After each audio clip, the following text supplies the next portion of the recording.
বাবরি মসজিদের প্রতিষ্ঠাতায় কখনো চিন্তা করছিল যে 500 বছর পরে তার এই মসজিদ কী হয়ে যাবে, 300 বছর পরে, 400 বছর পরে এই মসজিদ ভেঙে সেখানে পৌত্তলিকতা প্রতিষ্ঠিত হবে? এটা কেউ ভাবছিল? এটা কেউ চিন্তাও করে নাই, কল্পনাও করে নাই। কিন্তু সেই জায়গায় আজকে পৌত্তলিকতা কী হয়ে গেছে? ওই মসজিদকে শহীদ করে দিয়ে ওই জায়গায় পৌত্তলিকতা প্রতিষ্ঠিত হয়ে গেছে। যেখানে আল্লাহর ঘর, যেখানে আল্লাহর উদ্দেশ্যে সিজদা দেওয়া হয়তো, সেই ঘরে আজকে দেবদেবের পূজা হচ্ছে। এটা অনুভবটা আমাদের মধ্যে ঢুকতে হবে। এই অনুভবটা যদি আমাদের মধ্যে না ঢুকে, তাহলে এর চেয়ে দুর্ভাগ্যজনক এবং এর চেয়ে বড় হতাশা মুসলমানের জন্য আর কিছু হইতে পারে না। বরং মুসলমানের বুকেটা ফেটে যাওয়া দরকার ছিল যে যেখানে আল্লাহর ঘর, যেখানে সিজদা দেওয়া হয়তো, সেই জায়গার মধ্যে আজকে পৌত্তলিকতা প্রতিষ্ঠিত হয়েছে। যে জমিনের মধ্যে আল্লাহকে ইবাদত করা হয়তো, সেই জমিনের মধ্যে আজকে বান্দার বানানো এক অলিক দেবদেবীর মূর্তি স্থাপন করা হয়েছে। সময় পরিবর্তন হয়ে গেছে। সেই সময় কি ছিল? শান্তি, সমৃদ্ধি, সুখ এগুলো ছিল। এজন্য কি করা হয় নাই? এই আস্তে আস্তে সুখ, সমৃদ্ধি, আয়েশ তাদেরকে অলস বানিয়ে ফেলছিল। এই কারণে যে লিগেসি, যে মসজিদ রক্ষার লিগেসি ধারণ করা দরকার ছিল, সেটা মুসলমানরা ধারণ করতে পারে নাই। যার ফলে আজকে কি হয়ে গেছে? সেই মসজিদের জায়গার মধ্যে মন্দির প্রতিষ্ঠিত হয়ে গেছে। এরকমও তো হতে পারে যে আজকে আমাদের মধ্যে, আমাদের এলাকার মধ্যে যেখানে ইসলাম প্রতিষ্ঠিত আছে, সেই জায়গায় যদি আমরা চিন্তা করি যে না, আমরা তো আয়েশে আছি, সুখের মধ্যে আছি, শান্তিতে আছি, সুতরাং কারোর সাথে ঝামেলা যাওয়ার কি দরকার? পৌত্তলিকতার বিরোধী মেসেজ দেওয়ার কি দরকার? পৌত্তলিকতার বিরুদ্ধে কথা বলার কি দরকার? তাহলে এমন হতে পারে যে পৌত্তলিকরা আমাদের উপরও চেপে বসবে। আলহামদুলিল্লাহি রাব্বিল আলামিন, হালিকিয যালিমিন ওয়াল মুজরিমিন, বাঈসিন নবিয়্যিন মুবাশশিরিন ওয়া মুনযিরিন, والصلاة والسلام على رسوله الأمين لاعن الكافرين والمشركين داع إلى صراط مستقيم وعلى آله وصحبه أجمعين ومن تبعهم باتباعه واستنى بسنته وآمن بإيمان وإحسان ويقين إلى يوم الدين. أما بعد، فأعوذ بالله من الشيطان الرجيم. بسم الله الرحمن الرحيم. ومن أظلم ممن منع مساجد الله أن يذكر فيها اسمه وسعى في خرابها أولئك ما كان لهم أن يدخلوها إلا خائفين لهم في الدنيا خزي ولهم في الآخرة عذاب عظيم. إنما يعمر مساجد الله من آمن بالله واليوم الآخر وأقام الصلاة وآتى الزكاة ولم يخش إلا الله فعسى أولئك أن يكونوا من المهتدين. صدق الله العظيم. الحمد لله. আল্লাহ তাআলার দরবারে লাখো কোটি শুকরিয়া। আল্লাহ সুবহানাহু ওয়া তাআলা আমাদেরকে মাগরিবের নামাজ আদায় করার পর আল্লাহ তাআলার ঘর, সারা দুনিয়ার সবচেয়ে শ্রেষ্ঠ জায়গা, আমাদেরকে মসজিদে বসার তৌফিক দান করেছেন। এর জন্য শুকরিয়া আদায় করি আলহামদুলিল্লাহ। মসজিদ আমাদের সবচেয়ে বড় মার্কাজ এবং আমাদের সবচেয়ে বড় কেন্দ্র। মুসলমানের জন্য মসজিদের চেয়ে বড় কোনো কেন্দ্র, বড় কোনো মার্কাজ আর নাই। এজন্য সারা দুনিয়ার সমস্ত কুফফারের গাত্রদাহ হয় যখন মুসলমান মসজিদমুখী হয়। মুসলমান যখন মসজিদকে কেন্দ্র করে নিজেদের সমস্ত আন্দোলনকে সাজায়, মসজিদকে কেন্দ্র করে যখন মুসলমান সামনের দিকে এগিয়ে যাওয়ার চেষ্টা করে, তখন সারা দুনিয়ার সমস্ত কুফফার এবং আল্লাহ দ্রোহী শক্তিগুলো তাদের বিরোধিতার ধাপ তখন থেকে শুরু হয়। ইসলামের ইতিহাস, তাওহীদের ইতিহাস, তাওহীদের চেতনা, স্পিড সবগুলোর সাথে মসজিদের সম্পর্ক সবচেয়ে বেশি এবং সব কিছু মসজিদ কেন্দ্রিক। আল্লাহ তাআলা দুনিয়ার মধ্যে তাওহীদ প্রতিষ্ঠিত করতে, তাওহীদের জন্য লড়াই করতে, শিরকের বিপক্ষে সংগ্রাম করতে যে সমস্ত উলুল আজম আম্বিয়া আলাইহিমুস সালামকে পাঠিয়েছেন, এদের মধ্যে সবচেয়ে বেশি উলুল আজমকে মুহাম্মদ সাল্লাল্লাহু আলাইহি ওয়াসাল্লামের আগে কে সবচেয়ে বড় উলুল আজম নবী? সাইয়েদুনা ইব্রাহিম আলাইহিস সালাম। এবং আল্লাহ তাআলা ইব্রাহিম আলাইহিস সালামকে দিয়ে সবচেয়ে বড় মসজিদ, সবচেয়ে বড় ঘরের ভিত্তি স্থাপন করাইছেন এবং একে কেন্দ্র করে তাকে আদেশও দিয়েছেন যে আনতাহিরা বাইতিয়া লিত-তাইফিনা ওয়াল আকিফিনা ওয়ার রুকআইস সুজুদ, তোমরা পিতা পুত্র মিলে এই ঘরকে পরিষ্কার রাখো, পবিত্র রাখো, যেন রুকু কর্নেওয়ালা, সিজদা কর্নেওয়ালারা যারা আসবে তারা যেখানে এখানে আসে, তাদের আসার জন্য তোমরা এই ঘরকে পবিত্র পরিষ্কার করে রাখো। আজকে আমাদের দুনিয়ার মধ্যে মুসলমানদের সবচেয়ে বড় সংগ্রাম যেটার জন্য চলতেছে, সেটাও কি একটা মসজিদের জন্যই, আল্লাহ তাআলার ঘরের জন্য আমাদের সমস্ত সংগ্রাম। এমনকি এই মসজিদ কেন্দ্র করে ফজিলতগুলো, বড় বড় ফজিলতগুলো আসছে কেন? এটার পিছনের হিকমা হলো যেন মুসলমানরা মসজিদমুখী থাকে, মসজিদ কেন্দ্রিক থাকে। যে আরশের নিচে 7 জনকে ছায়া দেওয়া হবে বলা হয়েছে কিয়ামতের দিন, যেদিন লা যিল্লা ইল্লা যিল্লুহু, আল্লাহ ছাড়া, আল্লাহর আরশের ছায়া ছাড়া আর কোনো ছায়া থাকবে না। সেই 7 জনের মধ্যে এক প্রকার কারা? কুলুবুহুম মুআল্লাকুম বিল মাসাজিদ, যাদের অন্তর মসজিদের সাথে কি থাকে? যুক্ত থাকে, লেগে থাকে। তো মুসলমানদের শক্তির একটা মূল জায়গা হলো, শক্তির একটা প্রাণকেন্দ্র হলো মসজিদ।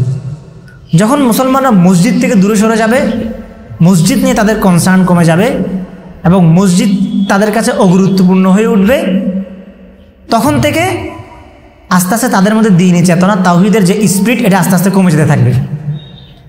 কারণ আজকে যে বিষয়টাকে নিয়ে আমাদের এখানে বসা, আজকে সেই বাবরি মসজিদের শাহাদাতের দিবস।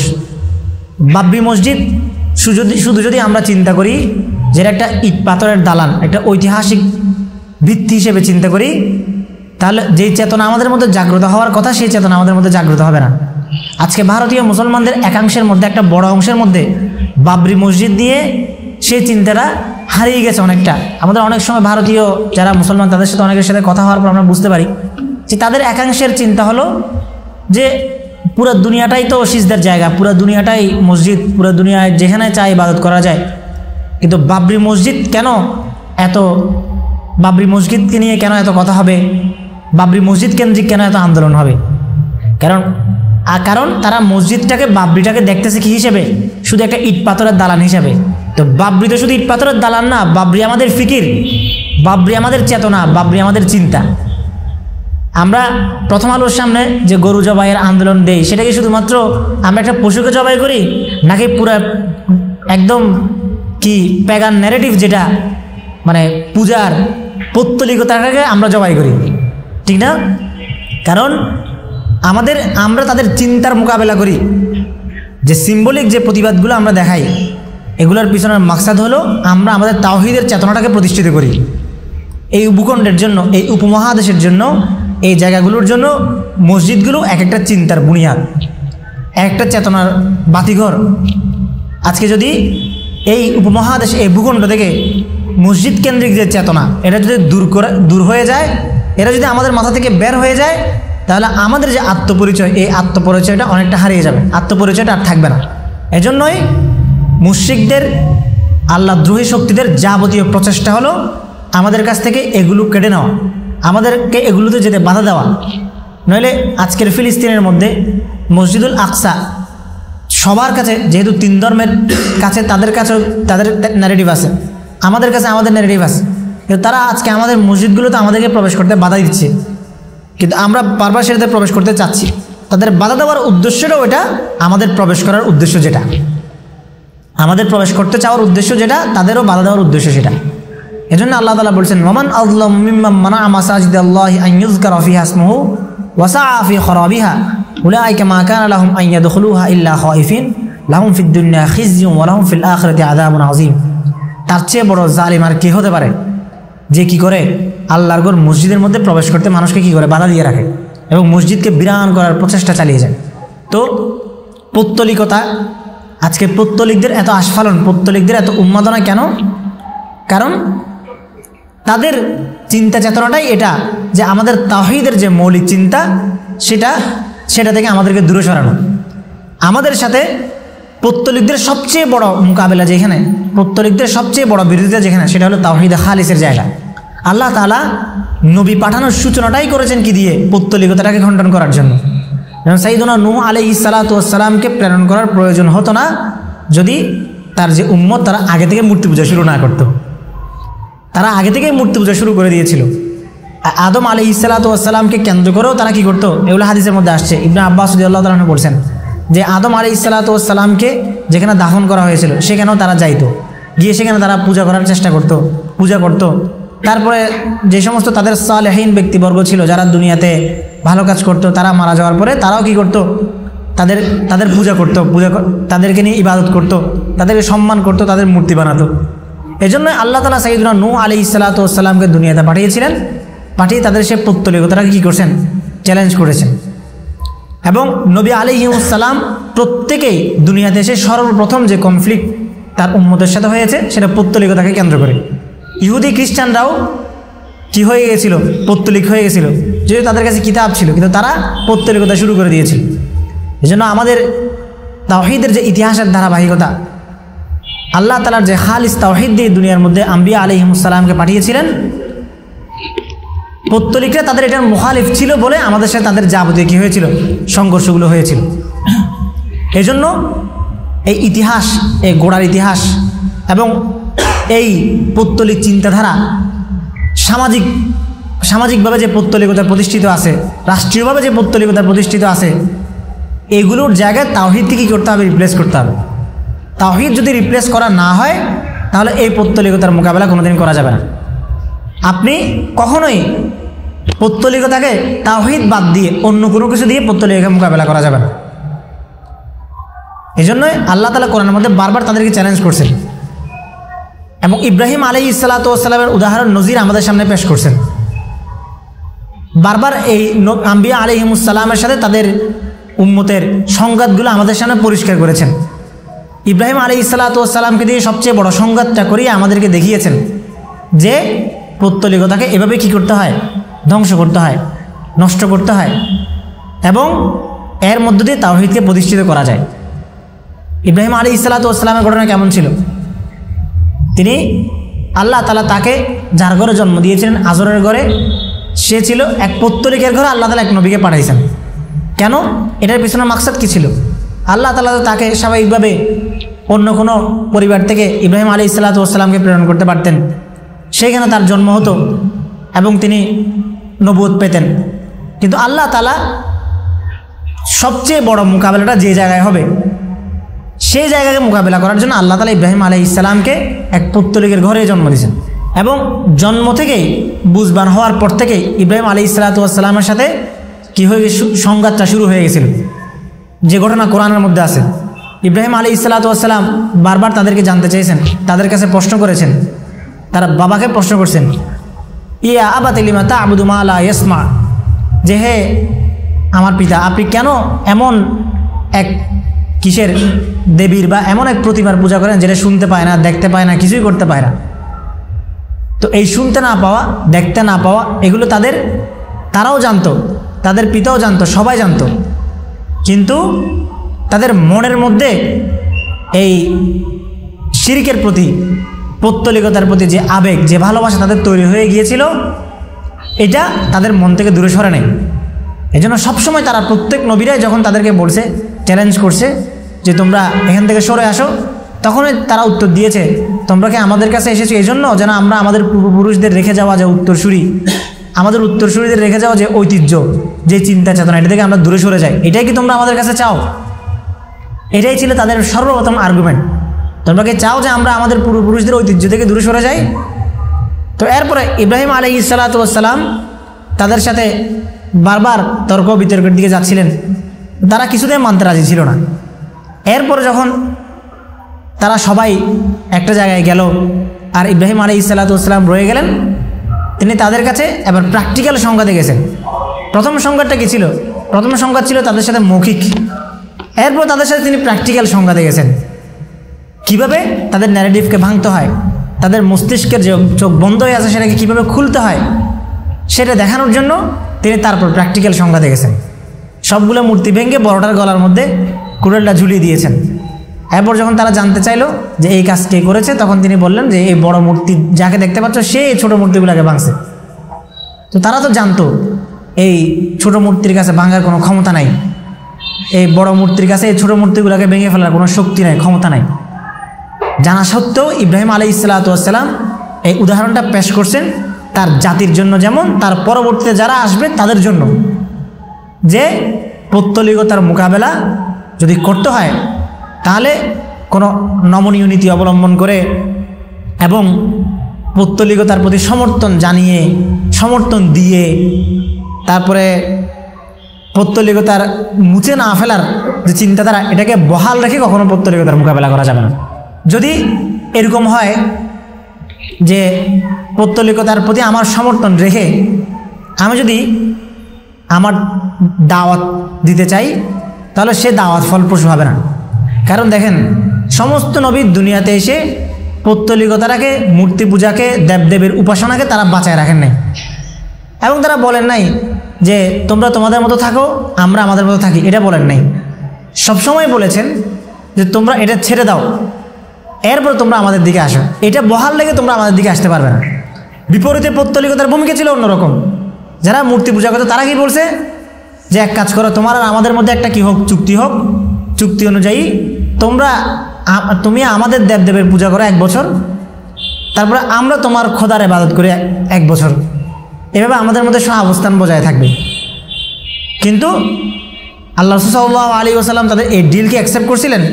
করেন নাই। সরাসরি প্রত্যাখ্যান করছেন যে না, ওগুলো সব বাদ দিয়ে তোমাদেরকে আমাদের কাছে আসতে হবে। এগুলো বহাল রেখে ওই সহাবস্থান বজায় রেখে কখনোই কি করা যাবে না, তাওহীদ সেটা কখনোই প্রতিষ্ঠিত হবে না।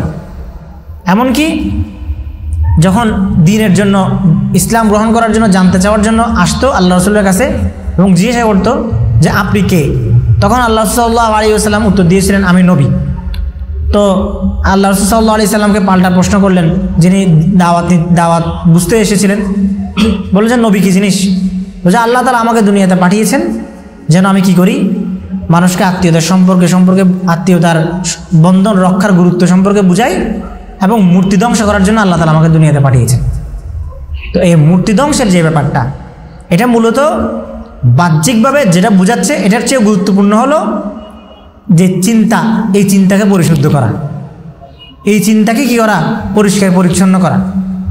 কারণ বাহ্যিকভাবে পৌত্তলিকতা যে মানুষের বাস্তবিক জীবনে কোনো ভূমিকা রাখতে পারে না, এই ব্যাপারে যারা মূর্তি পূজা করে, যারা উপাসনা করে, তাদেরও ভালো করে জানা আছে। কিন্তু চোখ খোলার জন্য যেটা দরকার সেটা হলো চিন্তাকে আক্রমণ করা।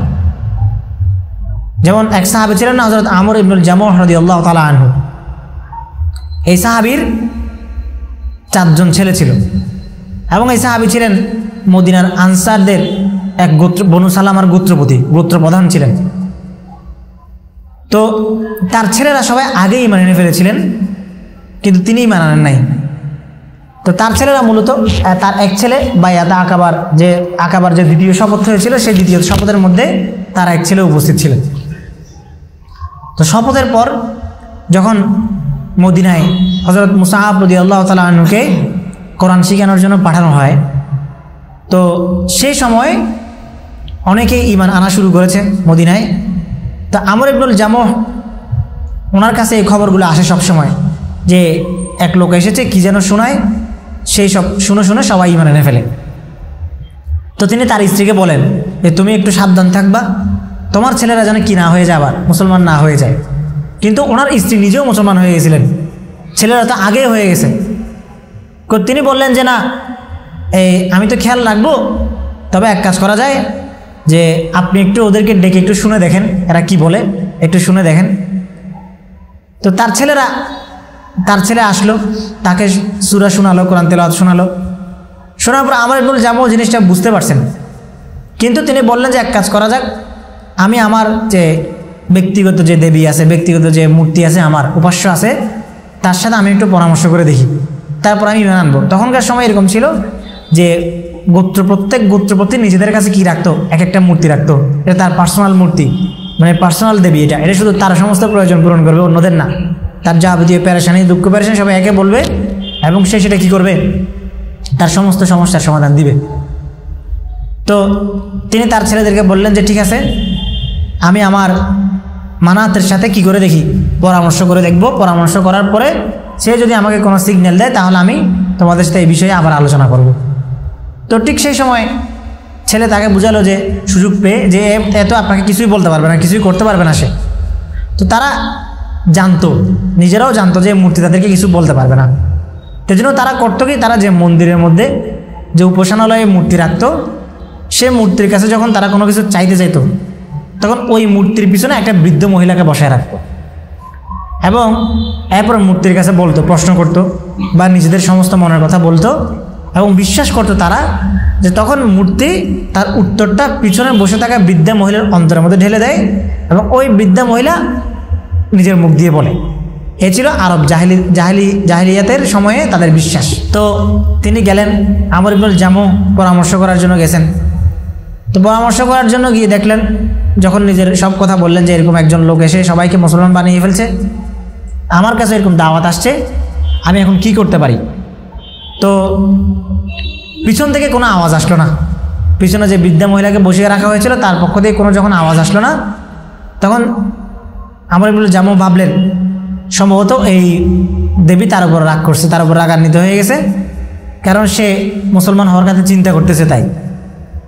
তো এদিকে তার যারা ছেলেরা ছিলেন, ছেলেরা মিলে একটা বুদ্ধি করলেন, যেহেতু মূর্তি সম্পর্কে বাবার মনের মধ্যে, পিতার মনের মধ্যে নেগেটিভ ধারণা দেওয়া গেছে, তাহলে আরেকটা উপায় অবলম্বন করা যাক। এই উপায় অবলম্বন করলে হয়তো তিনি তার এই পৌত্তলিক চিন্তা থেকে ফেরত আসবেন।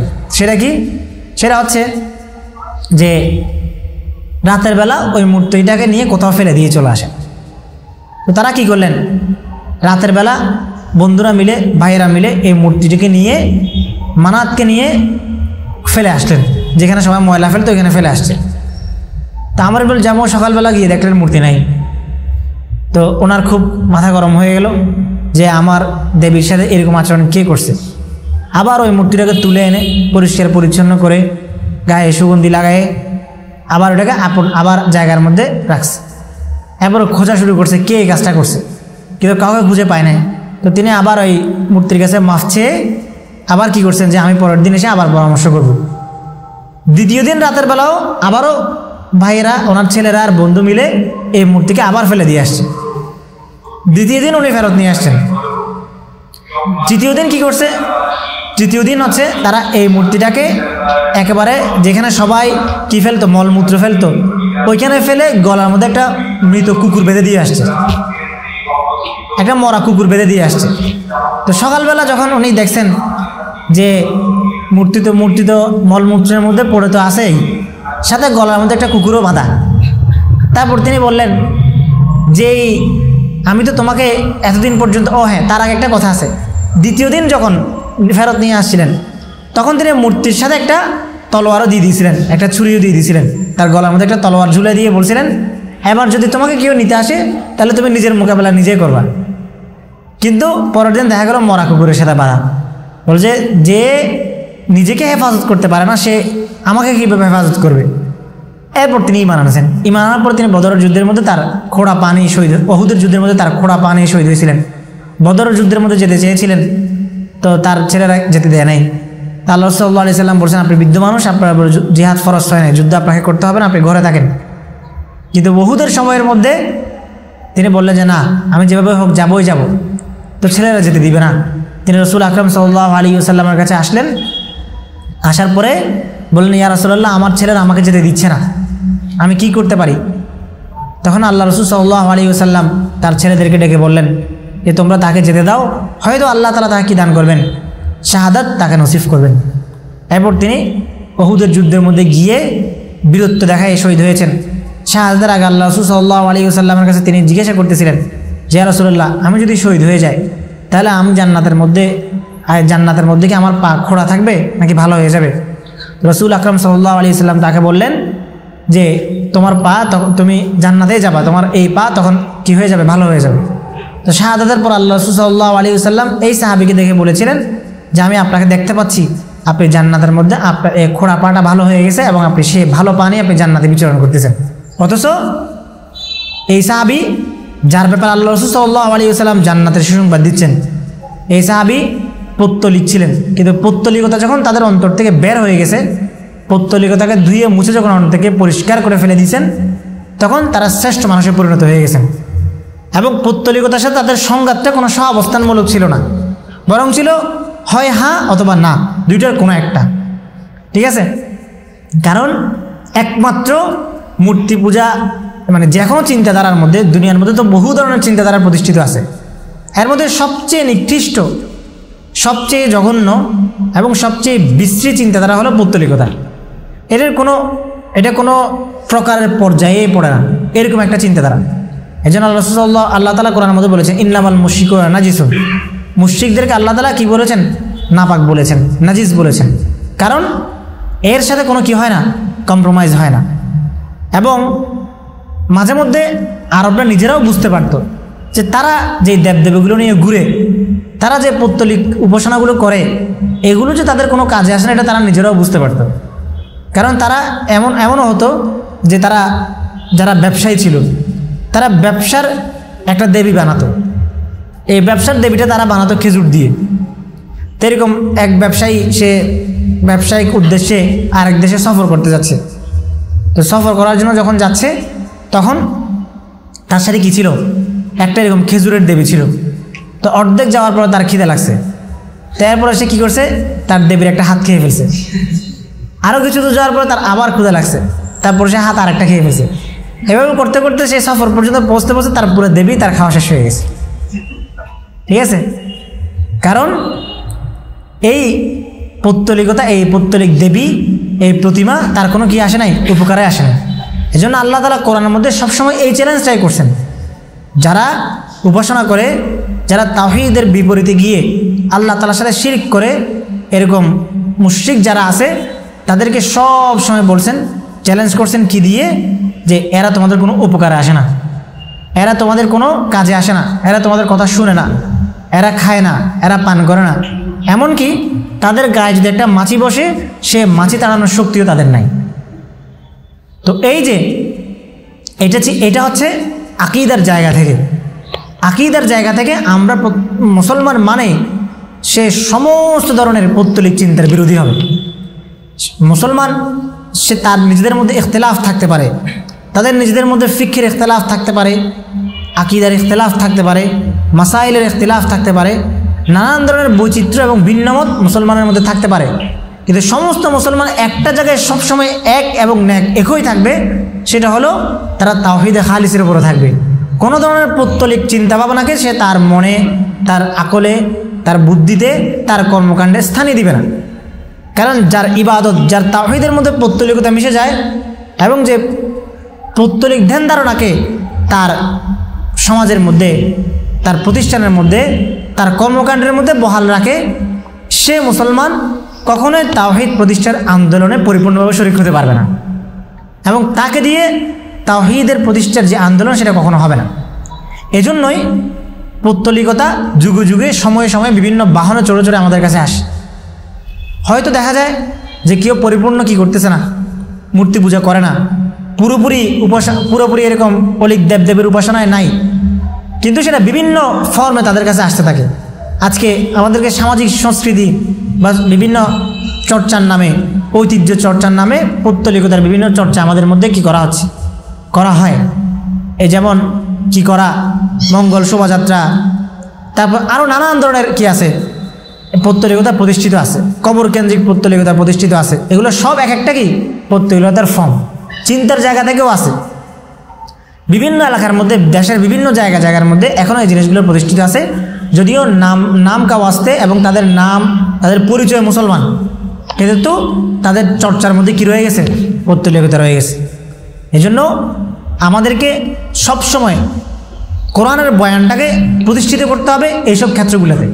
কারণ যখনই আপনি দেখবেন যে কোনো সংঘাত, আকীদার সংঘাত হোক, সামাজিক সংঘাত হোক, হক বাতিলের যে কোনো সংঘাতের মধ্যে সবসময় কোরআনের একটা বয়ান তৈরি আছে, কোরআনের একটা বয়ান সবসময় প্রতিষ্ঠিত আছে। এজন্য অন্য কোনো বয়ান দেওয়ার আগে আমাকে দেখতে হবে কোরআনের কাছে, যে কোরআন আমাদের সামনে কি পেশ করছে, কোরআন আমাদের সামনে কি বলতেছে, এটা আগে আমাদের কি করতে হবে, সামনে নিয়ে আসতে হবে। যেমন এই যদি একদম শুরু থেকে আসি, একদম শুরুর জায়গা থেকে, সেখানেও দেখবেন কোরআন একটা বড় বয়ান আমাদের সামনে বারবার রেখেছে, যে আতা'বুদুনা মিন দুনিল্লাহ, তোমরা কি আল্লাহ ছাড়া অন্য কোনো কিছুর ইবাদত করো। এবং সেই অন্য কোনো কিছুটা চিন্তার জায়গা থেকে হতে পারে, সামাজিক জায়গা থেকে হতে পারে। মোট কথা, আল্লাহ ছাড়া অন্য কোনো কিছু দেওয়ার, অন্য কোনো কিছুকে উপাসনার বস্তু বানানোর কোনো সুযোগে আমাদের সামনে কোরআন রাখে না। আমরা দেখা যাচ্ছে কি যে আমাদের কর্মকাণ্ডগুলো কীরকম, আমরা সারা বছর পুরোটা সময় আমরা কি করে যাচ্ছি, আমরা কি কাজ করতেছি, আমরা পৌত্তলিকদের কাছে কি দাওয়াত নিয়ে যাচ্ছি, এবং আমাদের চিন্তার দ্বারা থেকে কোনো পৌত্তলিকতার প্রতি সহমর্মিতা, সহাবস্থান প্রকাশ পাচ্ছে কিনা। এই জায়গায় যদি আমাদের কোনো কি থাকে, কমতি থাকে, তাহলে আমরা সেই কোরআনের বয়ানটাকে আমাদের সমাজের মধ্যে ভালোভাবে প্রতিষ্ঠিত করার জন্য সেই সুযোগটা আমরা পাবো না। এই যে দুর্গা পূজা হয়, পূজার সময় যেহেতু সব অবস্থানের কথা আসে, আপনি আপনার সে আলোচনা, পৌত্তলিকতার আলোচনা যদি আপনি 1 মাস 10 দিন বন্ধ রাখেন সেটা একটা বিষয়, কিন্তু একটা হলো আপনি সারা বছর আপনার এই বয়ানটা কি রেখেছেন কিনা, জারি রাখছেন কিনা, বলছেন কিনা। নবী আলাইহিস সালাম সবসময় জারি রাখছেন। যেদিন থেকে তারা নবুয়ত পেয়েছেন, যেদিন থেকে তাদেরকে দাওয়াত দেওয়ার জন্য বলা হয়েছে, প্রথম থেকে তারা পৌত্তলিকতার বিরুদ্ধে সরব ছিলেন। আপনি যদি সেই ইতিহাসে আসেন, ইতিহাসগুলো বিভিন্ন ফর্মে বিভিন্ন সময় আমাদের কাছে আসছে। এক সময় ছিল একদম শুরুর দিকে যখন নূহ আলাইহিস সালামকে দুনিয়াতে পাঠানো হয়েছে, তখন তারা সৎ লোকদের মূর্তি বানায় পূজা করছে। আস্তে আস্তে সেটা বিভিন্ন সময় পরিবর্তিত হয়েছে। তাওহীদ কখনো পরিবর্তিত হয় না, তাওহীদের জায়গায় বহাল থাকে, কিন্তু পৌত্তলিকতার ধরনটাই হলো এমন, সে বিভিন্ন ফর্মে পরিবর্তিত হতে থাকে, বিভিন্ন রূপ সেখানে যুক্ত হতে থাকে, কখনো শেষ হয় না, এবং সেই রূপগুলো বিভিন্ন নিকৃষ্টভাবে যুক্ত হতে থাকে। এবং এদের মধ্যে যে সাবকন্টিনেন্টের উপমহাদেশের যে পৌত্তলিকতা, এটা একেবারে বলা যায় নিকৃষ্ট একটা ফর্মের মধ্যে একটা।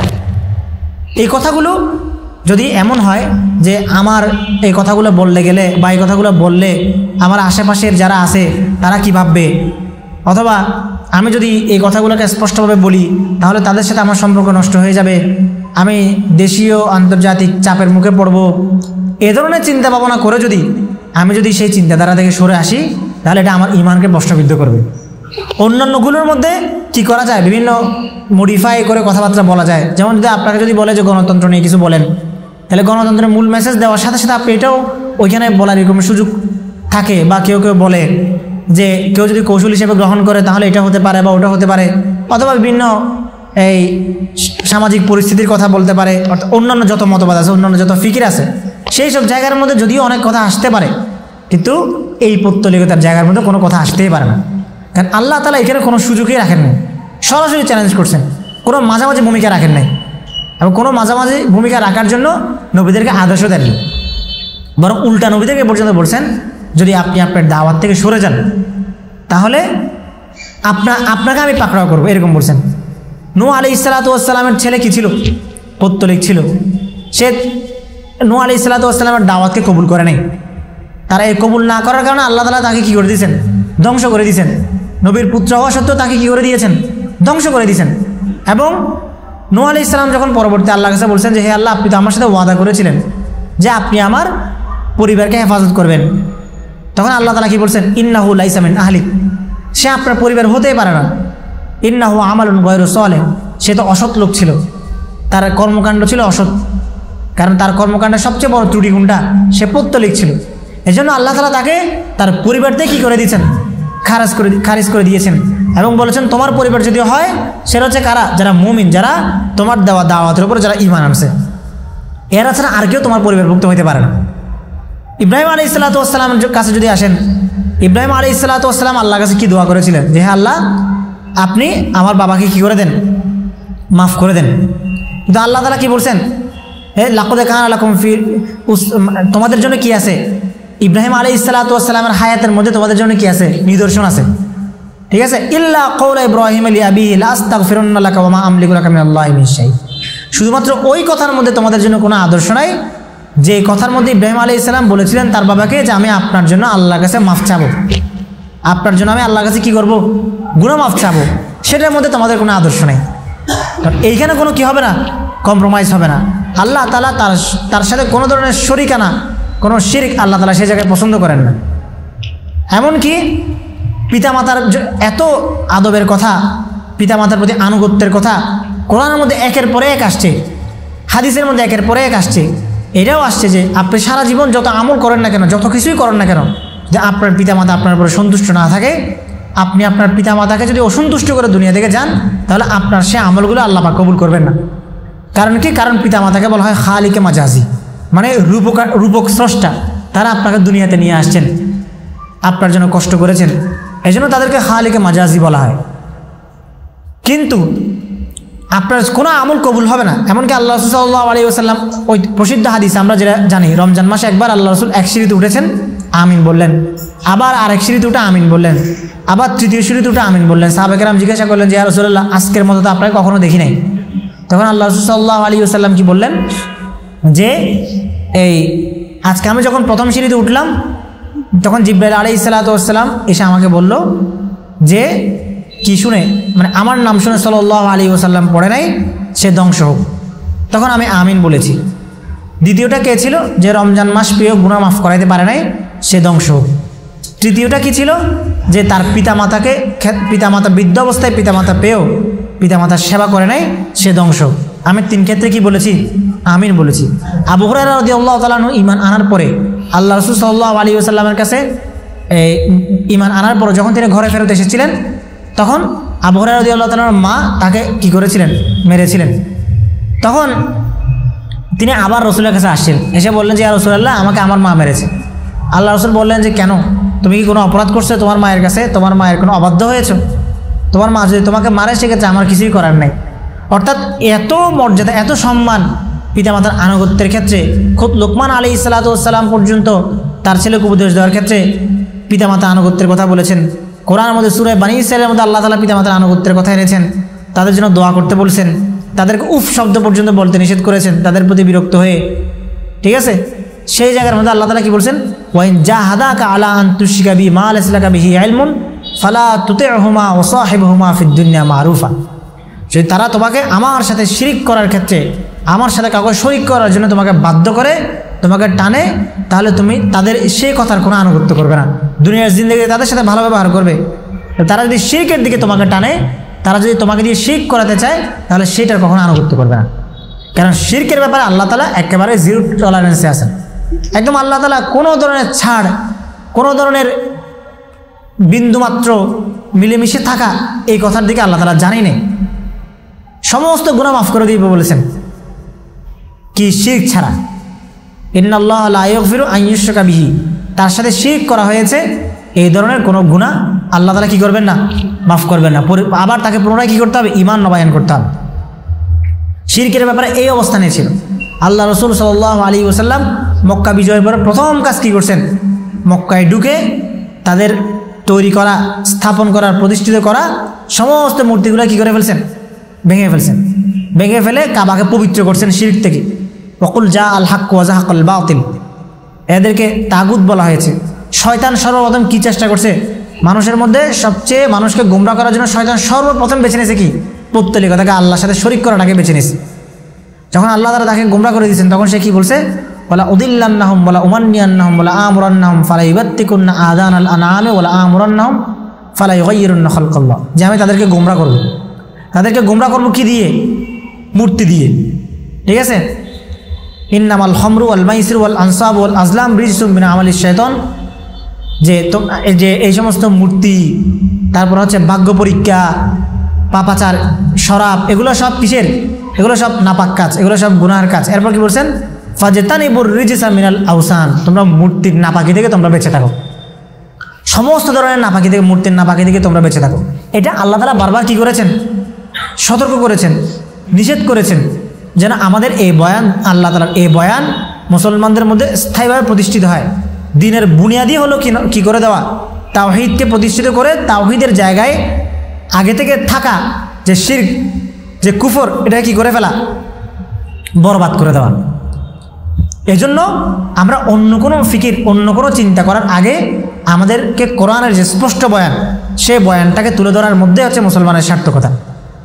একজন মুসলমান তার দ্বীন এবং তার যে ফিকির, তার যে চিন্তা, এই চিন্তাকে প্রকাশ করার ক্ষেত্রে যখন সে কোনো হীনমন্যতায় ভুগবে, কোরআনের বয়ানকে সামনে রাখার ক্ষেত্রে সে হীনমন্যতায় ভুগবে, ততক্ষণ পর্যন্ত তার ঈমানটা কি হবে না? পরিপূর্ণ হবে না। এবং আল্লাহ তাআলা তাকে যে দায়িত্ব দিয়ে, যে খলিফা বানিয়ে তাকে দুনিয়াতে পাঠিয়েছেন, সেই খিলাফতের দায়িত্বটা তাকে দিয়ে কি হবে না? বাস্তবায়িত হবে না। কারণ কি? কারণ আল্লাহ তাআলা তাকে দুনিয়াতে পাঠিয়েছেন আল্লাহ তাআলা কি করার জন্য? প্রতিনিধিত্ব করার জন্য। আল্লাহ তাআলা সেই প্রতিনিধিত্ব হলো, সবচেয়ে বড় প্রতিনিধিত্ব হলো তাওহীদের প্রতিনিধিত্ব। এবং আল্লাহ তাআলার সাথে শরীকানা যে সমস্ত চিন্তাগুলো থাকবে, যে সমস্ত অনুকরণগুলো থাকবে, সেগুলো থেকে দূরে সরে যাওয়ার প্রতিনিধিত্ব। এটাই মূল কাজ, দ্বীনের মূল কাজ, দ্বীনের বুনিয়াদী কাজ হলো এটা। যদি এটা না হয়ে আমি যদি তাদেরকে সহ রেখে এ ধরনের চিন্তা ভাবনা করতে চাই, হ্যাঁ, আমরা আমাদের পরিমণ্ডলে তাদের প্রতি জুলুম না হওয়া, তাদের হক নষ্ট না হওয়া, এটা একটা বিষয়।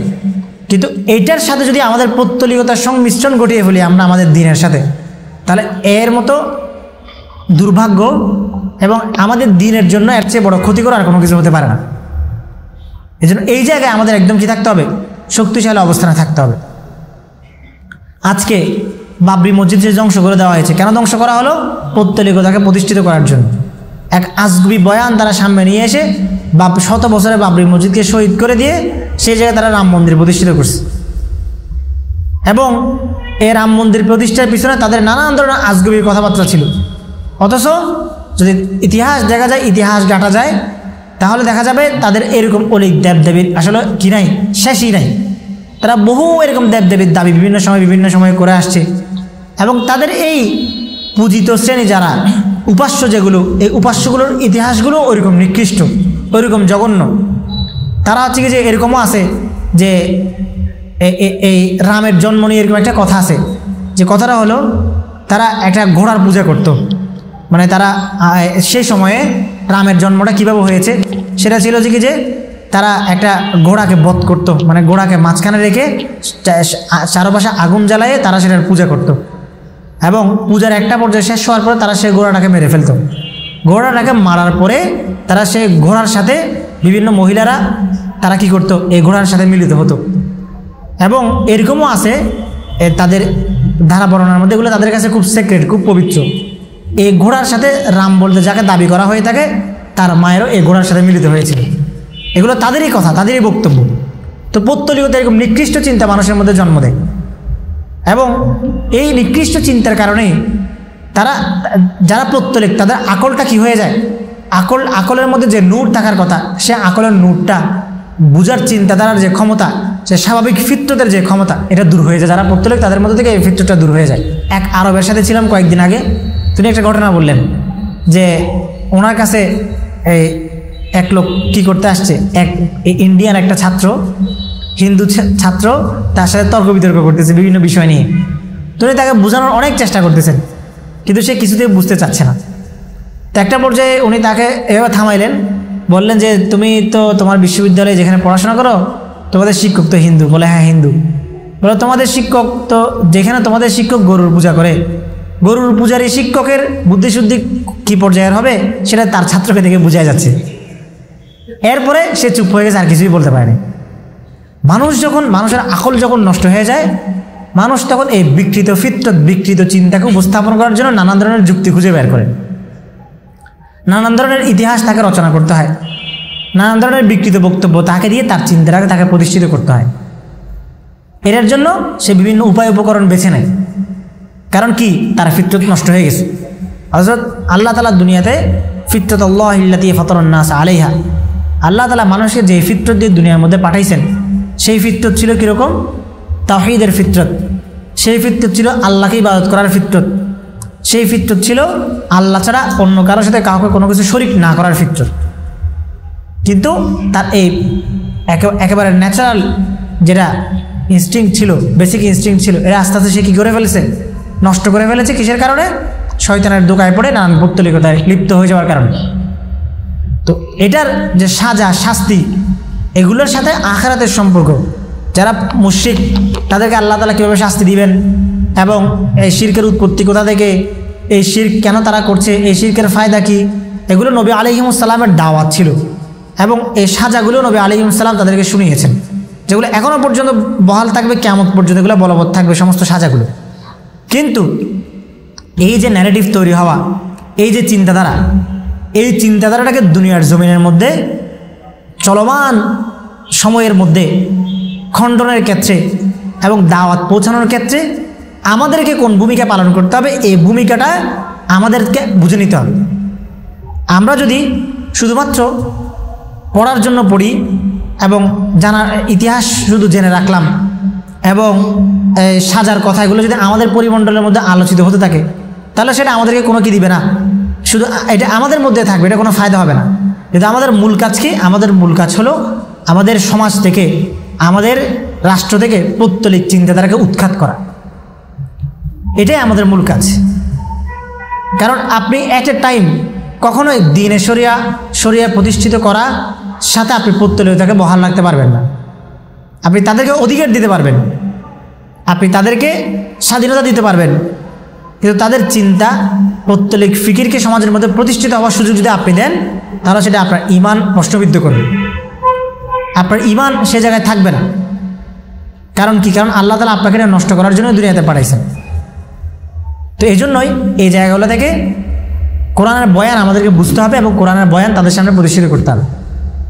কারণ হক এবং বাতিলের সংঘাত যেখানে হয়, সেখানে যারা মাঝামাঝি অবস্থান করে, যারা সুবিধাজনক জায়গায় অবস্থান করে, তাদেরকে আল্লাহ তাআলা হকের বিজয়ের সাথে রাখেন না।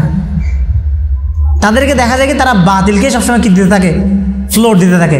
তাদের কথাবার্তা, তাদের বক্তব্য সবগুলো যাবে বাতিলের পক্ষে। অথচ আল্লাহ তাআলার নিজাম হচ্ছে যারা হকের সাথে থাকবে তারা স্পষ্টবাদী হবে, তারা তাদের বক্তব্যকে পরিষ্কার করবে, তাদের হকের পক্ষে তাদের সমর্থনটা সবসময় কি থাকবে? শক্তিশালী থাকবে। এবং আল্লাহ তাআলা বাহ্যিক অবস্থায় যদিও তাদের কোনো ক্ষতি হবে, কিন্তু সেই ক্ষতিটা একটা বড়সড় উপকারকে বয়ে নিয়ে আসবে। যেমন আসহাবুল উখদুদের সেই বালকের কথা যদি বলি, আসহাবুল উখদুদের যে ছেলে ছিল, যে ছোট বালক, যে হচ্ছে ঈমান আনার কারণে তাকে হত্যা করতে চাওয়া হচ্ছিল, যাকে মেরে ফেলতে চাওয়া হচ্ছিল। তো প্রথমে তাকে পাহাড় থেকে ফেলে দিছে, কিন্তু সে আবার ফিরে চলে আসছে। এরপরে তাকে সমুদ্রের মাঝখানে নিয়ে গিয়ে ফেলে দিছে, এরপরও সে সেখান থেকে চলে আসছে। এরপরে বাদশা তাকে জিজ্ঞাসা করতেছে, তোমাকে তো পাহাড় থেকেও ফেলে দিলাম, তুমি মারা গেলে না, এবং তোমাকে সমুদ্রের মাঝখানে ডুবিয়ে দিলাম, তাও তো তুমি মারা যাও নাই। তুমি আমাকে বলো, তোমাকে আমি কীভাবে মারতে পারি? তুমি একটা পদ্ধতি আমাকে শিখিয়ে দাও, যেটা দিয়ে আমি তোমাকে মারতে পারবো। তখন ওই বালক কি বলেছিল যে, এক কাজ করো, একটা বড় মাঠের মধ্যে সবাইকে একত্রিত করো, সবাই একসাথে আসুক, এরপরে আমি কি করব? আমি তোমাকে বলবো, এরপর তুমি একটা তীর নিবে, তীর নিয়ে তুমি আমাকে বিসমিল্লাহ বলে ওই বিসমি রব্বি হাযাল গুলাম, এই বালকের রবের নামে এরকম বলে ওই তীরটা তুমি আমাকে নিক্ষেপ করবে, ওই তীরের আঘাত আমি মারা যাবো, নাহলে আমি মারা যাবো না। তো কি হলো? এরপর মাঠের মধ্যে সবাই একত্রিত হলো।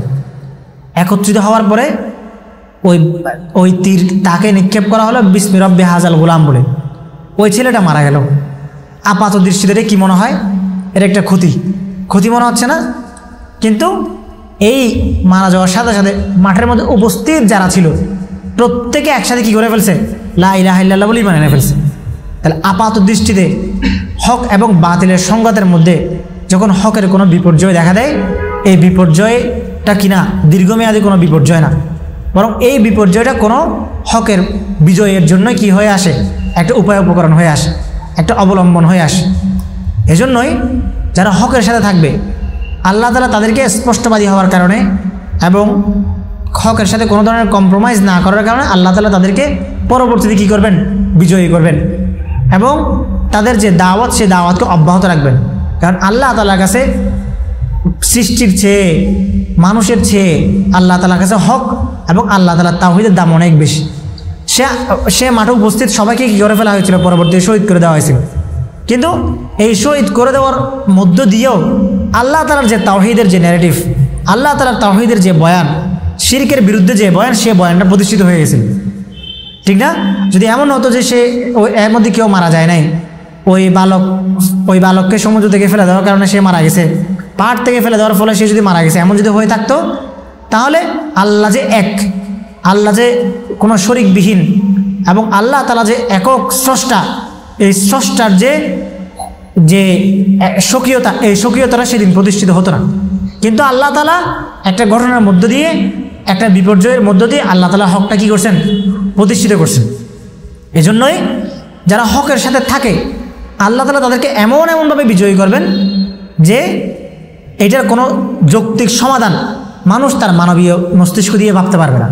আজকে আমাদের মধ্যে সবচেয়ে বড় চিন্তা হয়, বড় ভাবনা হয় এটা, যে আমি যদি কি হয়ে যায়, শেষ হয়ে যায়, ধ্বংস হয়ে যায়, যদি আমাকে ধরে নিয়ে যায়, আমাকে মেরে ফেলে, আমি যদি পৌত্তলিকতার বিরুদ্ধে কথা বলতে গিয়ে, আল্লাহ তাআলা তাওহীদকে প্রতিষ্ঠিত করতে গিয়ে যদি আমি ক্ষতিগ্রস্ত হই, তাহলে কি হবে?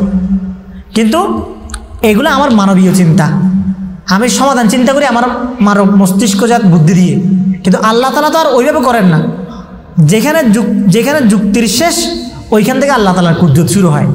কোরআনের মধ্যে আপনি অহরহ উদাহরণ পাবেন এরকম, যদি কোরআনকে আপনি যদি ভালোভাবে আত্মস্থ করেন, এজন্য আল্লাহ তাআলা বলছেন কি আফালা ইয়াতাদাব্বারুনাল কুরআন আম আলা কুলুবিন আকফালুহা, তারা কি কোরআন নিয়ে চিন্তা করে না, নাকি তারা তাদের অন্তরের মধ্যে তালা লাগাই রাখছে।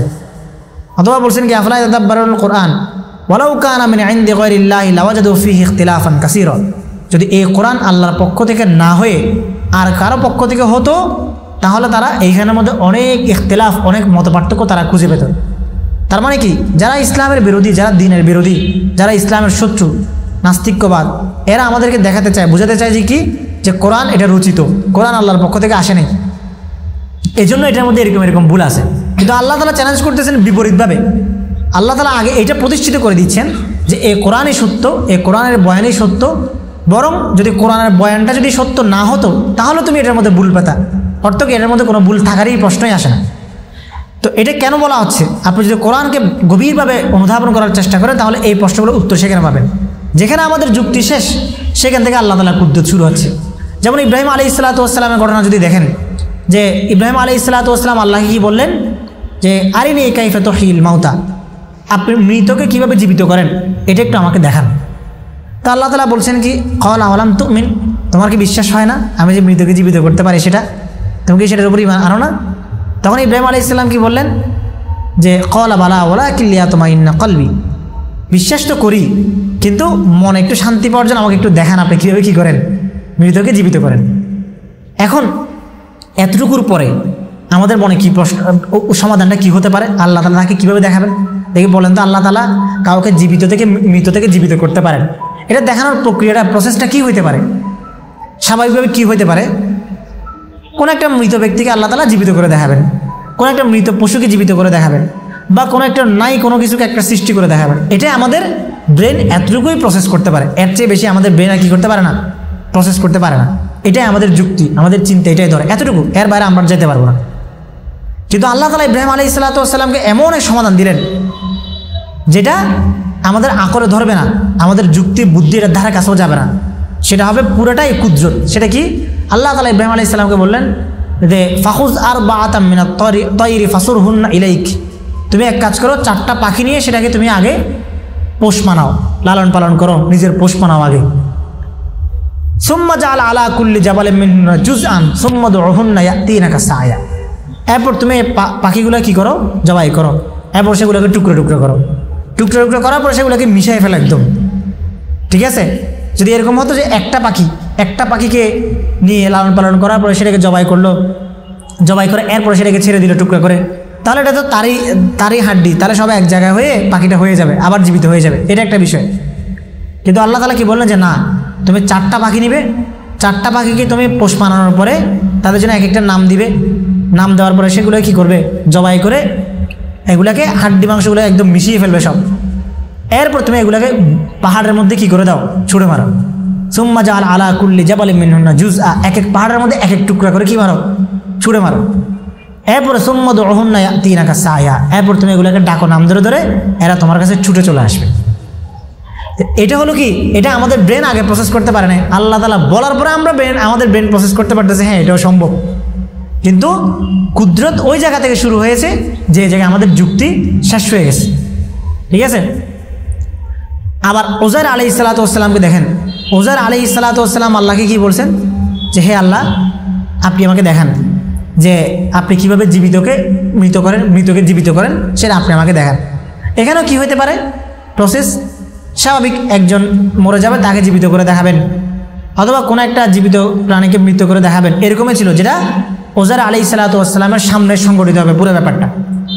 কিন্তু আল্লাহ তাআলা কি করলেন, আল্লাহ তাআলা ক্ষুদ্র দেখালেন, আল্লাহ তাআলা খুদ উযাইর আলাইহিসসালামকে কি করে ফেললেন, তাকে মৃত বানিয়ে দিলেন।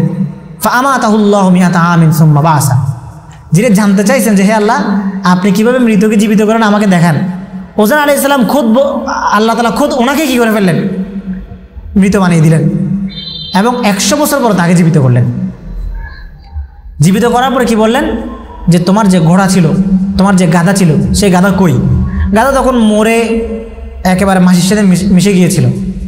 আল্লাহ তাআলা কি বলেন, ফানজুর ইলা হিমারিক ওয়ালিনাজআলাকা আয়াতাল লিন্নাস ওয়ানজুর ইলাল ইযামি কাইফা নুনশিজুহা সুম্মা নাকসুহা লাহমা, তোমার এই গাধা কিভাবে আমি জীবিত করে দেখো, সে হাড্ডি মাংস সব আস্তে আস্তে উঠে একত্রিত হয়ে গাধা হয়ে গেল। এরপরে আল্লাহ তাআলা বললেন যে তুমি আবার তোমার যে খাবার পানীয় তোমার সাথে ছিল এগুলো দেখো, এগুলো সবগুলো ঠিকঠাক আছে, এগুলো একটু নষ্ট হয়নি। আল্লাহ তাআলার কুদরত ওই জায়গায় এভাবে প্রসেস হয়। যদি আপনি আরও দেখেন কোরআনের মধ্যে এরকম অহরহ ঘটনা, যদি এরকম যখন আল্লাহ তাআলা আয়াত নাজিল করলেন যে ইন্নামাল মুশরিকুনা নাজিসুন, যে আয়াতটা আমি আগে পড়েছি যে মুশরিকরা অপবিত্র, এরপর কি বলা হয়েছে ফালা তাকরাবুল মাসজিদাল হারাম বাদা আমিহিম হাযা, আজকের এই বছরের পর থেকে যেন মুশরিকরা কোথায় না ঢুকে, হারাম এলাকায় যেন না ঢুকে, তাদের যেন ঢুকা নিষিদ্ধ করে দেওয়া হলো। তো তাদের ব্যবসা বাণিজ্য ওই সময় হারাম এলাকায় ব্যবসা বাণিজ্য যা কিছু ছিল এগুলো সবগুলোর দখল ছিল মুশরিকদের হাতে। এখন যদি তারা যদি এই জায়গায় ঢুকতে না পারে তাহলে ব্যবসা সাপ্লাই চেইন বন্ধ হয়ে যাবে, ব্যবসা বাণিজ্য স্টপ হয়ে যাবে এবং কৃত্রিম দুর্ভিক্ষ তৈরি হবে, স্বাভাবিক। তখন আল্লাহ তাআলা কি বললেন ওয়াইন খিফতুম আইলাতান ফাসাউফা ইউগনিকুমুল্লাহু মিন ফাদলি, যদি তোমরা ভয় করো যে অভাব চলে আসবে, তোমরা অভাবে পড়ে যাবে, তোমাদের খাদ্য শেষ হয়ে যাবে, দুর্ভিক্ষ চলে আসবে, তাহলে তোমরা এটা জেনে রাখো যে আল্লাহ তাআলা তোমাদেরকে ধনী বানিয়ে দিবেন। এখন আমাদের ব্রেন কতটুকু প্রসেস করতে পারে যে যদি এরকম সাপ্লাই চেইন বন্ধ হয়ে যায়, খাবার যদি মক্কায় না ঢুকে, হারাম এলাকায় যদি ব্যবসা বাণিজ্য বন্ধ হয়ে যায়, যাদের হাতে ব্যবসা বাণিজ্য, তাহলে এরপর কি হতে পারে? আবার পুনরায় আল্লাহ তাআলা ধনী বানানোর জন্য আমাদেরকে বা আমাদের অভাব দূর করে দেওয়ার জন্য সম্ভাব্য কি উপায় হতে পারে? আমাদের মাথায় কি আসে? কি উপায় হতে পারে? নতুন করে কোনো ব্যবসা বাণিজ্য করবে কেউ, অথবা নিজেরাই ফসল উৎপাদন করবে, অথবা নিজেরাই পরিশ্রম করবে, এটাই তো। কিন্তু আল্লাহ তাআলা কি বললেন যে তোমরা সবাই বনু নাজরানের সাথে যুদ্ধ করার জন্য যাও। এখন এটা যখন বলা হলো তখন অনেকেই মুরতাদ হয়ে গেছে, শয়তান অনেককে ধোঁকা দিয়ে কী করে ফেলছে? মুরতাদ বানায় ফেলছে। তো মুরতাদ বানায় ফেলার পরে এরপরে যারা আল্লাহ তাআলার উপরে কঠিনভাবে ইয়াকিন রাখতেন, ঈমান এনেছিলেন, তারা বললেন যে না, নবী আলাইহিস সালাম যেটা বলছে সেই কথার মধ্যে কোনো কি থাকতে পারে না, দ্বিমত থাকতে পারে না, সেটার মধ্যে কোনো ভুল থাকতে পারে না, সুতরাং আমরা যুদ্ধ করতে চাই। এরপর যুদ্ধ হলো, যুদ্ধ হওয়ার পর বনু নাজরান পরাজিত হলো। পরাজিত হওয়ার পরে সমস্ত গনিমতের, বনু নাজরানের ছিল অনেক ফসলের ক্ষেত ছিল, সে ফসলের ক্ষেতগুলো সবগুলো গনিমতের মাল হিসেবে মুসলমানদের আয়ত্তে আসলো, হাতে আসলো। এরপর আবার সাপ্লাই চেইন চালু হলো, আবার ব্যবসা বাণিজ্য আগের মতো কি হয়ে গেল, সব চালু হয়ে গেল, অভাব দূর হয়ে গেল। এখন বুঝে আসে, যখন আল্লাহ তাআলা এই সমাধানটা দেওয়ার পরে সবার বুঝে আসছে যে আল্লাহ তাআলা সমাধানটা এইভাবে করেন। কিন্তু প্রথমে বোঝার জন্য আমাদের আকল, আমাদের যুক্তি বুদ্ধিটা কি করতে পারে নাই, প্রসেস করতে পারে নাই। তো এরকম আল্লাহ তাআলার বিধানগুলো, আল্লাহ তাআলা কীভাবে হককে বিজিত করবেন, কীভাবে আল্লাহ তাআলা তার দ্বীনকে প্রতিষ্ঠিত করবেন, সেই প্রতিষ্ঠিত করার যে সমস্ত উপায় উপকরণ অবলম্বনগুলো আল্লাহ তাআলার কাছে রেখেছেন, সেগুলো আমরা বুঝতে পারবো না। আমাদের কাজ হলো কি, আমাদের কাজ হলো সামি'না ওয়া আতা'না, আমরা শুনলাম এবং আনুগত্য করব, মেনে নিব, এবং আমরা দ্বিতীয় কোনো কিসের মধ্যে যাব না, উপায় অবলম্বন করার দিকে যাব না, দ্বিতীয় কোনো চিন্তাই আমরা করব না, বরং আমরা আমাদের সর্বোচ্চ চেষ্টা থাকবে আল্লাহ তাআলার আনুগত্যের দিকে, ইতাআতের দিকে, আল্লাহ রাসূল সাল্লাল্লাহু আলাইহি ওয়াসাল্লামের আনিত শরীয়তের প্রতি ঈমানের দিকে। যখন আমাদের চিন্তাধারা এই পর্যায়ের হবে তখন আল্লাহ তাআলা সমস্ত বাতিলকে আমাদের সামনে অটোমেটিক্যালি কী করে দিবেন, পরাজিত করে দিবেন, এবং বাতিলের সামনে আমাদের বয়ানকে শক্তিশালী করার সাহসটা আল্লাহ তাআলা আমাদের অন্তরের মধ্যে দান করবেন। কখন?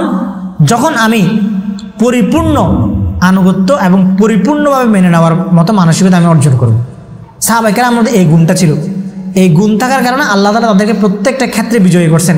স্বল্প শক্তি দিয়ে আল্লাহ তাআলা তাদেরকে কুফফারের, মুশরিকিনদের বড় বড় দলের বিপরীতে আল্লাহ তাআলা তাদেরকে বিজয়ী করে দেখাইছেন। শিরকের আয়তনকে তাদের সামনে সংকুচিত করে দিয়েছেন। শিরক তাদের সামনে মিসমার হয়ে গেছে। কেন? কারণ তারা হকের সাথে একেবারে পরিপূর্ণভাবে ছিলেন। সাহাবায়ে আজমাইন রাদিয়াল্লাহু তাআলা আনহুমের মধ্যে এই গুণটা সবচেয়ে বেশি ছিল। তারা কি করে নাই, হকের বেলায় কোনো আপোষ করেন নাই, এবং শিরকের বেলায় তারা সব সময় শক্তিশালী এবং স্পষ্ট অবস্থানে ছিলেন। তারা অন্য কিছু যাই হোক, তাদের মধ্যে পরবর্তীতে সাহাবায়ে কেরামের মধ্যে নানান ধরনের তাদের আভ্যন্তরীণ কিছু সংঘাত হয়েছিল, যে সংঘাতগুলোকে মুশাজারাত বলা হয়।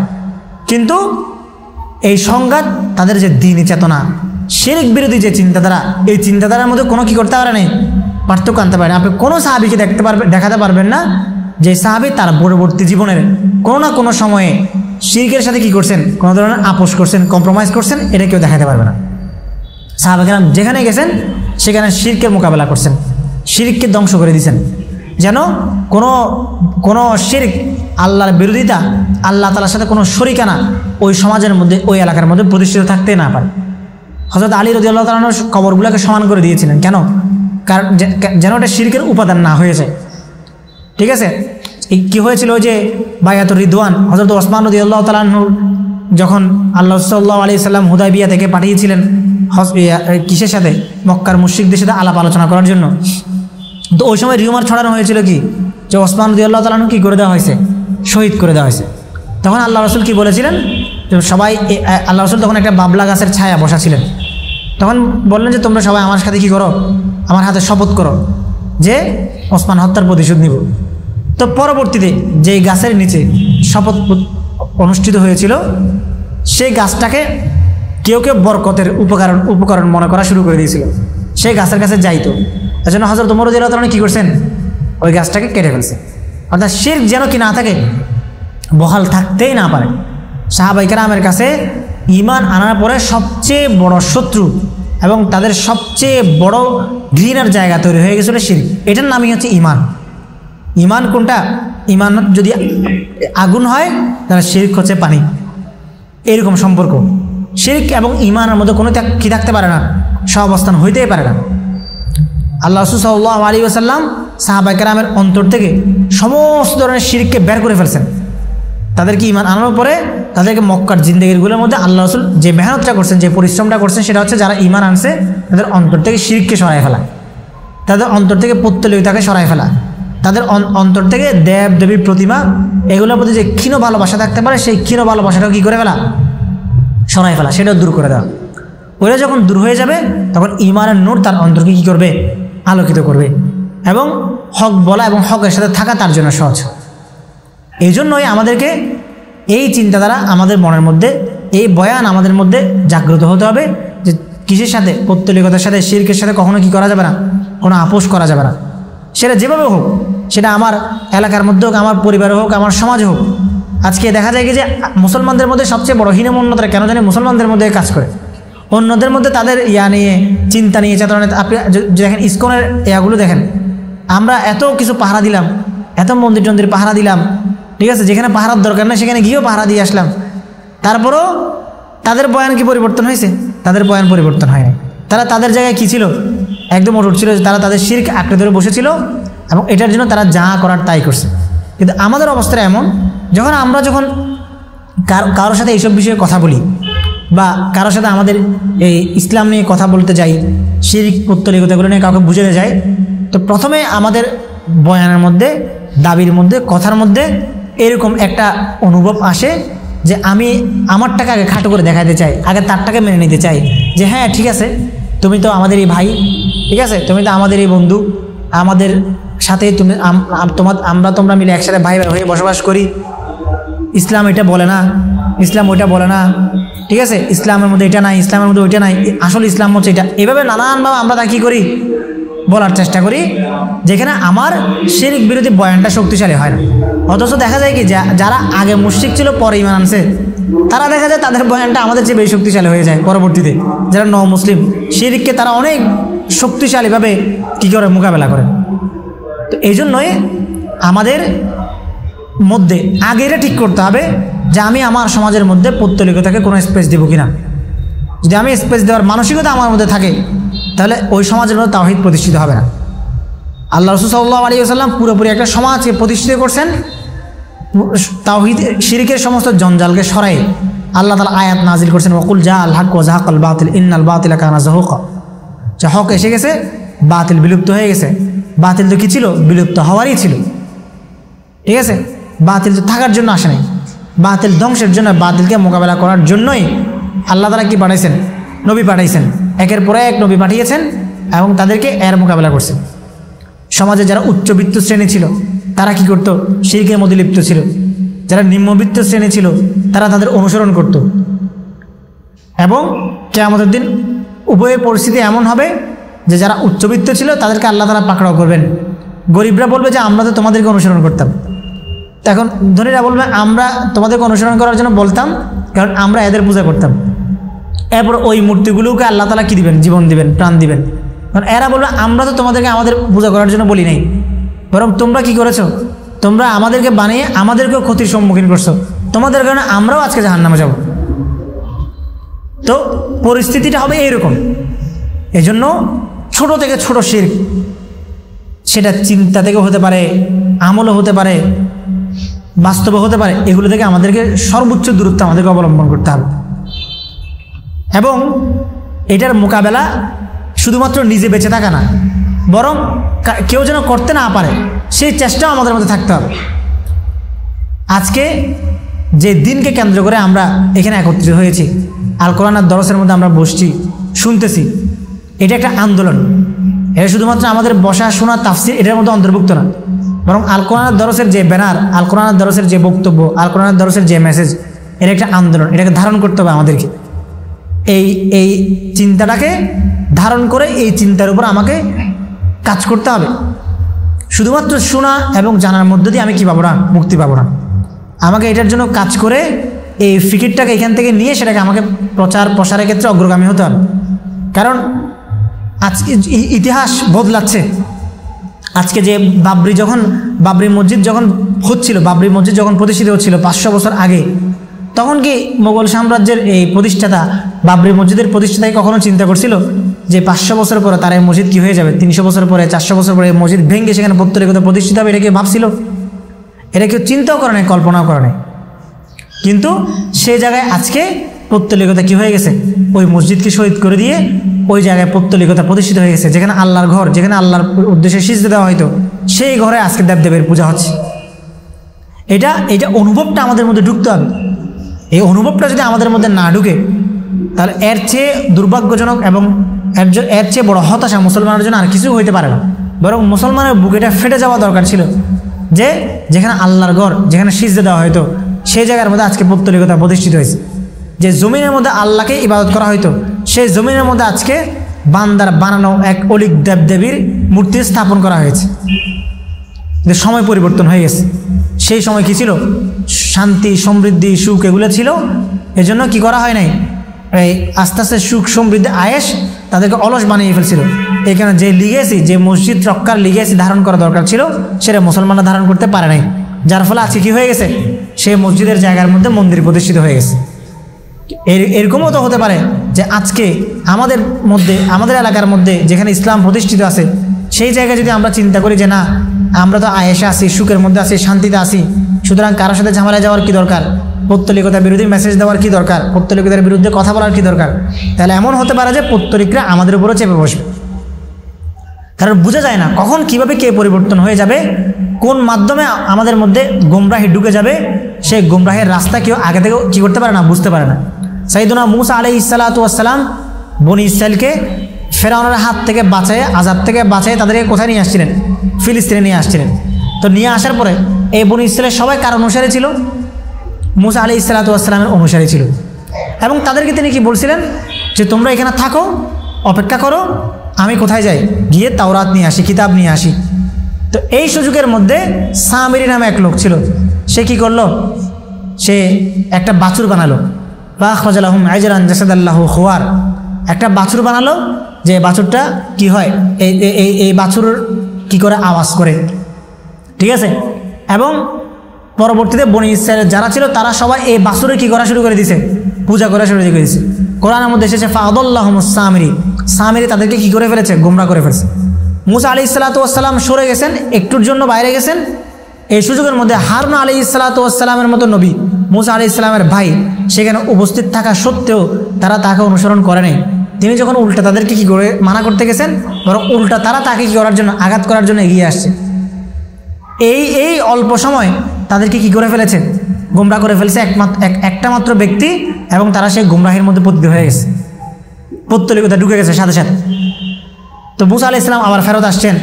তারা কেউ কেউ আবার ঈমান এনেছে, আবার যারা ঈমান আনে তারা ধ্বংস হয়ে গেছে, তাদেরকে সামিরিকে হত্যা করা হয়েছে। অর্থাৎ এরকম ঘটনাগুলো পরবর্তীতে ঘটছে। কিন্তু দেখেন, একটু সময়ের জন্য বিরতি এবং একটু সময়ের জন্য কি ঈমান থেকে দূরে থাকার ফলে পৌত্তলিকতা তাদেরকে গ্রাস করতে গেলে আগে নাই, সময় নেয়, তারা গোমরাহ হয়ে গেছে সাথে সাথে। তো এই জন্যই কখনও কেউ যদি মনে করে যে আমরা আমাদের ঈমান এত মজবুত, যে ওই যে কি ছিল না সাবেক শিক্ষামন্ত্রী, যে ইসকনের সমাবেশের মধ্যে গিয়ে বলছিল যে আমাদের ঈমান কি, হ্যাঁ, নফল আমাদের ইমান অনেক মজবুত, আমরা হিন্দু মুসলমান সবাই এক কাতারে বসে একসাথে বসে কী করবো, পূজা করবো, এরকম বলছিল না? তো এই কথাটা তার জন্য শুনতে, এই কথা শুনে তারা খুব খুশি হয়েছে, যারা অডিয়েন্স ছিল হিন্দুরা খুব খুশি হয়ে গেছে, কারণ এই কথাটা তাদের পক্ষে গেছে। কিন্তু নফল এটাকে বুঝাতে চাইছে কি, সামাজিক সহাবস্থান সম্প্রীতি সম্পর্কে সে মানুষকে বুঝাতে চাইছে, সে অনেক উদার। এই কথাটা গেছে কার পক্ষে? শিরকের পক্ষে, মুশরিকদের পক্ষে এই কথাটা গেছে। তো মুসলমানদেরকে এই কথাগুলো যখন বারবার বলা হবে, এই কথাগুলো যখন আমাদের সামনে বারবার উচ্চারিত হবে, বিপরীতে যখন শিরক বিরোধী কথা উচ্চারিত হবে না, তখন আস্তে আস্তে এই চিন্তা আমাদের মাথার মধ্যে কি হয়ে যাবে, বসে যাবে।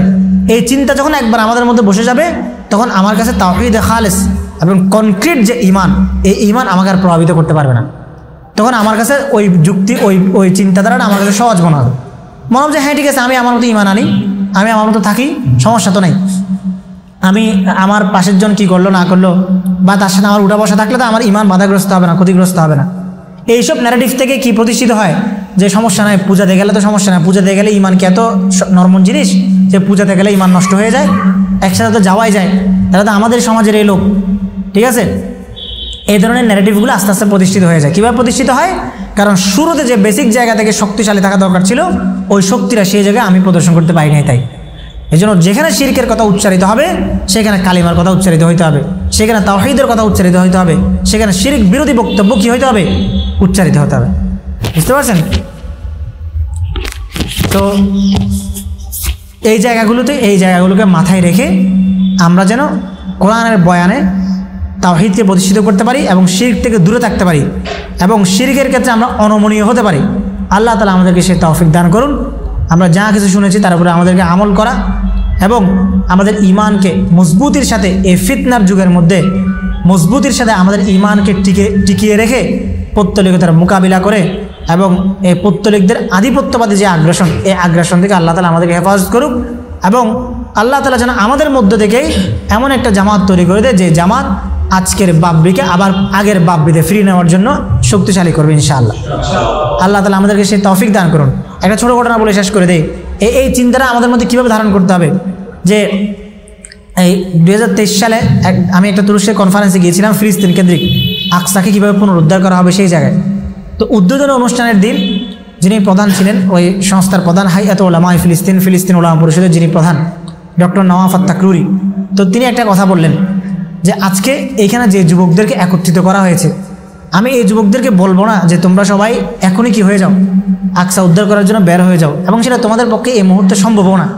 কিন্তু আমি চাই এমন একটা সময় আসুক যে তোমাদেরকে বিভিন্ন দেশ থেকে এখানে একত্রিত করা হয়েছে এই উদ্দেশ্যকে সামনে রেখে, যখন বের হওয়ার সময় আসবে তখন যেন প্রত্যেকের পিছনে এক একটা বাহিনী থাকে। এমনভাবে প্রতিষ্ঠিত হও, এমনভাবে তৈরি হও যেন তুমি যখন আসবে তখন তুমি একা আসবে না, আকসাকে উদ্ধার করার জন্য তোমার সাথে যেন একটা একটা করে বাহিনী আসে। এই কথাটা অনেক বড় কথা, অনেক গভীর কথা, অনেক ভারী কথা। এজন্য আমাদেরকে তৈরি হতে হবে, আমাদের ফিকিরগুলোকে এমনভাবে তৈরি করতে হবে যেন আমরা আজকের বাবরিকে আগের বাবরিতে ফিরিয়ে নেওয়ার জন্য যখন আমরা বের হব, তখন আমাদের প্রত্যেকের পিছনে যেন আমাদের চিন্তাধারার একটা কি থাকে, একটা বাহিনী থাকে। আল্লাহ তাআলা আমাদেরকে সেই সময় পর্যন্ত যাওয়ার, অন্তত আমার পরবর্তী জেনারেশনকে সেই সময় পর্যন্ত তৈরি করার তৌফিক, সুযোগ এবং শক্তি আল্লাহ তাআলা আমাদেরকে দান করুক। ওয়া আখিরু দাওয়ানা আলহামদুলিল্লাহি রাব্বিল আলামিন।